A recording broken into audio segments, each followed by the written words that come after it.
रामायण महाकाव्य संतान धर्म का एक प्रमुख ग्रंथ है, जिसे अगर धार्मिक, पौराणिक, ऐतिहासिक और दार्शनिक ग्रंथ कहा जाए तो ये गलत नहीं होगा। रामायण के हर पन्ने पर अनेक रहस्य और रोमांच छुपा है। रामायण की सबसे बड़ी घटना भगवान राम का वनवास जाना है।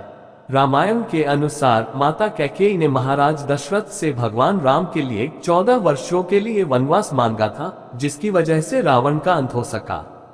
लेकिन क्या आप जानते हैं कि कैकेयी ने राम के लिए पूरे जीवन के बजाय केवल 14 वर्षों का वनवास क्यों मांगा?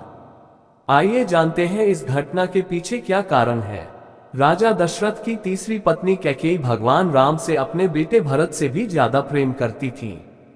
उन्हें राम से बहुत आशाएं थीं। जब कैकेयी ने भगवान राम से 14 वर्षों का वनवास मांगा था, तब सबसे ज्यादा भरत हैरान हुए थे, क्योंकि वह जानते थे कि माता राम से कितना प्रेम करती हैं। लेकिन आपको जानकर हैरानी होगी कि देवताओं ने कैकेयी से यह काम करवाया था। इसके पीछे एक रोचक कथा है। विवाह से पहले कैकेयी महर्षि दुर्वासा की सेवा किया करती थी। कैकेयी की सेवा से प्रसन्न होकर महर्षि दुर्वास ने कैकेयी का एक हाथ वज्र का बना दिया और आशीर्वाद दिया कि भविष्य में भगवान तुम्हारी गोद में खेलेंगे। समय का पहिया चलता रहा और कैकेयी का विवाह राजा दशरथ से हो गया। एक समय स्वर्ग में देवासुर संग्राम आरंभ हो गया। देवराज इंद्र ने राजा दशरथ को सहायता के लिए बुलाया। रानी कैकेयी भी महाराज की रक्षा के लिए सारथी बनकर देवासुर संग्राम में पहुंच गई। युद्ध के दौरान दशरथ जी के रथ के पहिए से कील निकल गया और रथ लड़खड़ाने लगा। ऐसे में कैकेयी ने कील की जगह अपनी उंगली लगा दी और महाराज की जान बचा ली।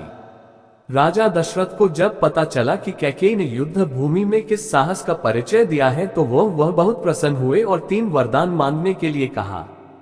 कैकेयी ने उस समय प्रेमवश ये कह दिया कि इसकी जरूरत नहीं है, अगर कभी जरूरत होगी तो मांग लूंगी।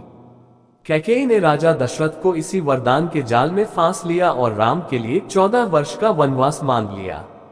लेकिन 14 वर्ष के लिए वनवास क्यों मांगा, इसके पीछे कई राज है।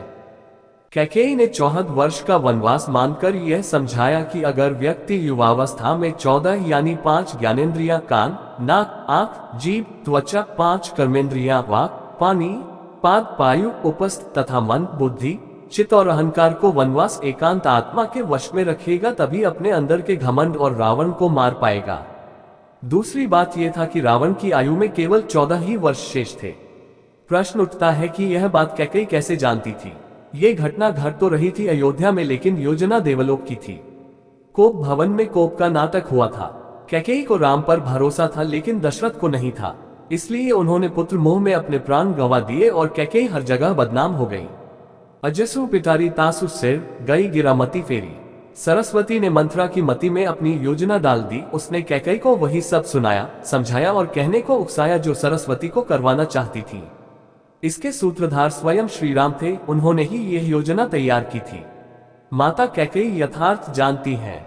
जो नारी युद्ध भूमि में दशरथ के प्राण बचाने के लिए अपना हाथ रथ के धुरे में लगा सकती है, रथ संचालन की कला में दक्ष है, वह राजनीतिक परिस्थितियों से अनजान कैसे रह सकती है?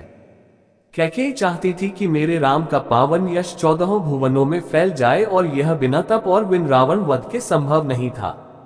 कैकेयी जानती थी कि अगर राम अयोध्या के राजा बन जाते तो रावण का वध नहीं कर पाएंगे, इसके लिए वन में तप जरूरी थी।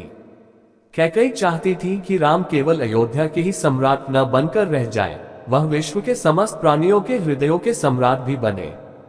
उसके लिए राम को अपनी साधित शोधित इंद्रियों तथा अंतःकरण को तप के द्वारा तदर्थ सिद्ध करना होगा। देवलोक में बनाई गई इस योजना का केंद्र राक्षस का वध था।